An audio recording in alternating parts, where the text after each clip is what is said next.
Mark Carney's secret energy deal with China. Trump's tariffs backfire.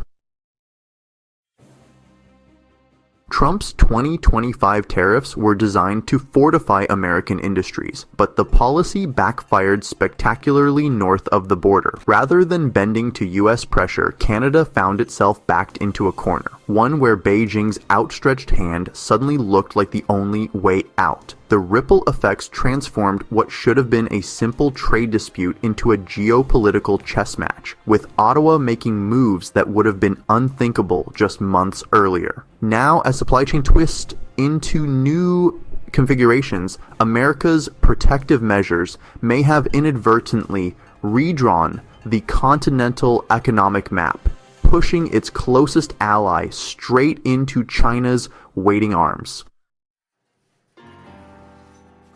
Trump's 25% tariff on Canadian energy hit on March 4th. The White House called it economic patriotism. Canada called it a trade war. Within 3 days, gasoline futures in Chicago jumped 12% as the Midwest's reliance on Canadian crude became painfully clear. Power plants in Minnesota received warnings about possible cuts to Ontario's electricity exports, the first dominoes falling in what would become a strategic reshuffling of North American trade. The numbers told a stark story. The Tax Foundation calculated $1.2 trillion in new taxes on trade over 10 years, predicting a 3.7% initial drop in North American commerce. Their economists called it the largest U.S.-Canada trade barrier in modern history. But Ottawa wasn't waiting for projections. As markets panicked, Mark Carney's cabinet held emergency meetings. Their public schedules cleared. The response came swiftly and silently. By March 10th, 3 LNG cargoes bound for Texas abruptly changed course toward Shanghai. Maritime tracking showed the westward turn without fanfare, just routine port filings masking a seismic shift. Meanwhile, CN railcars loaded with Alberta crude sat motionless at Montana crossings, creating what Alberta's energy minister termed border gridlock. Whether coordinated or bureaucratic, the effect was identical. Canadian energy stopped flowing south. Chicago's gasoline market reeled from the 12% spike, while Minnesota utilities drafted contingency plans for potential power shortages. The United States suddenly faced the irony of its tariffs, measures meant to ensure energy independence now disrupting nearly half its imported crude supply. China's customs agency listed the redirected LNG shipments as routine, but the 200,000-ton cargoes told a different story. Enough to power a city for months. No explanations came from Canadian officials, just silent tankers steaming toward Asia as United States firms called frantically to Calgary.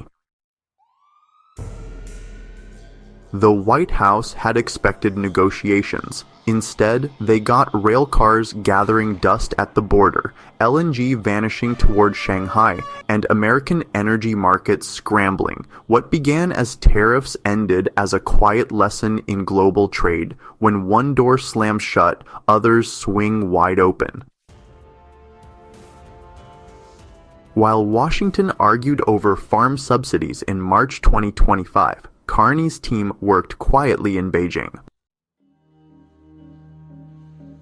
Picture this: Sinopec's CEO boarding a commercial flight to Vancouver with no press or security, just a briefcase holding a deal for 28% of Cedar LNG.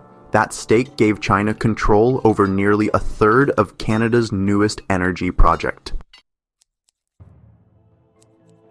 China played a strategic game across sectors, almost like chess moves securing key squares. In energy, they took minority stakes, but, interestingly, demanded majority output. Sinopec locked in 60% of Cedar LNG's production for 15 years. Potash deals were even sharper.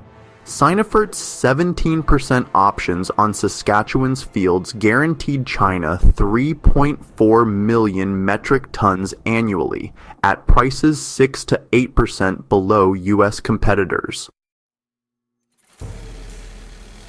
Critical minerals, yeah, they followed the same playbook. China Minmetals secured 25% of a Quebec lithium project's output, just below the threshold requiring security reviews, while side deals quietly transferred processing tech. Each move served dual purposes, securing resources and gaining technological edges.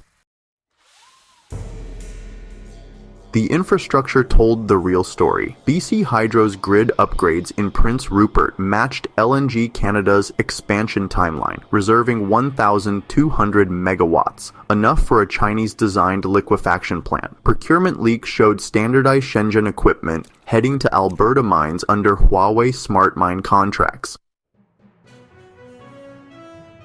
U.S. diplomats missed the pattern until it was too late. Canada called it lawful. China hailed win-win cooperation, but the market reactions exposed the stakes. U.S. LNG stocks dropped 7% in a week as Chinese firms gained $12 billion. These weren't just investments. They were supply chain choke points. Every percentage point in equity stakes translated to control over shipping lanes, mineral flows, and energy grids.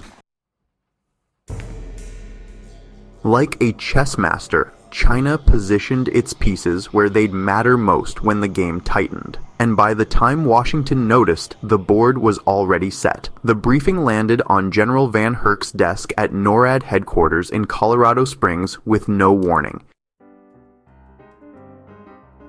The subject line read, Northern Radar Network Fuel Vulnerability. The report stated that 75% of Arctic early warning sites depended on Alberta natural gas. Their supply contracts expired on June 1st. Pentagon planners had missed this detail for years. Now, it became urgent when Canada's Energy Ministry mentioned, exploring diversified supply options.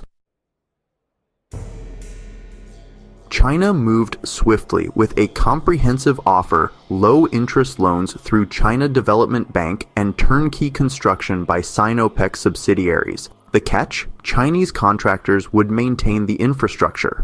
NORAD's legal team flagged security risks, while Canada's Defense Ministry praised the cost-effective partnership. The State Department's classified cable was blunt. Chinese involvement in continental defense infrastructure constitutes intolerable risk. But financial realities loomed. China's 1.2% loans undercut U.S. offers by billions. For Canada, facing $12 billion in upgrades, the math was honestly impossible to ignore. Military planners scrambled. These radar stations tracked Russian bombers and missile launches. Without reliable power, gaps in early warning coverage could emerge. When Canadian officials suggested Chinese partners, U.S. generals called it a direct threat. The Pentagon had always assumed Canadian gas was guaranteed, until March 2025, when LNG tankers began rerouting to Asia. Lost in the debate were practical concerns. Could Chinese-built generators withstand Arctic winters? NORAD officials admitted they hadn't fully vetted Huawei equipment already in use at remote sites. China's financing resembled a Trojan horse, delivering infrastructure while creating long-term dependencies. Their loan terms required repayment in Canadian dollars or commodities, locking Canada into future deals. Procurement officers delayed U.S. fuel shipments, while Chinese components arrived ahead of schedule. BC Hydro's expansion plans adopted Chinese electrical standards, ensuring only certain suppliers could service future upgrades. U.S. intelligence analysts recognized the vendor lock-in strategy at play. So, Canada argued pretty pragmatically here. American firms just couldn't deliver within budget. And when pressed on the whole security issue, officials pointed out Huawei's existing role in telecom. But, no one really mentioned what might happen if China decided to restrict spare parts. NORAD faced a really stark choice. Either accept Chinese involvement or pay, like 5 times more. Meanwhile, 3 radar stations quietly tested dual-fuel systems that worked with Chinese equipment. The crisis, honestly, mirrored Cold War brinksmanship, except now the battlefield was corporate boardrooms. As Pentagon leadership started to grasp the full picture, one question just haunted them. Had they already lost the ability to turn back? Beijing's shopping list for Canadian resources, well, it became visible in the second quarter of 2025. So, spreadsheets circulating among Chinese planning officials showed Canada moving right up to the top tier of strategic suppliers. Canola oil shipments to Qingdao ports actually doubled from March to June. The numbers matched the timing of a Henan State company's 49% purchase of High Life Foods, which is Manitoba's third largest pork processor.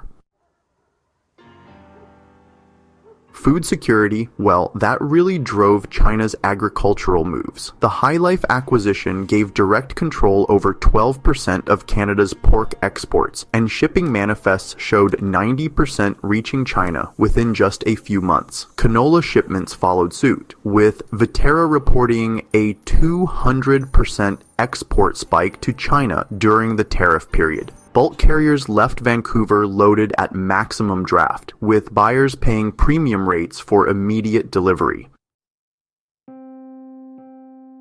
Critical mineral plays, though, proved even more aggressive. Quebec's lithium mines received takeover offers 30% above market value from Chinese state-backed bidders, all demanding Canadian engineers train replacements within 36 months.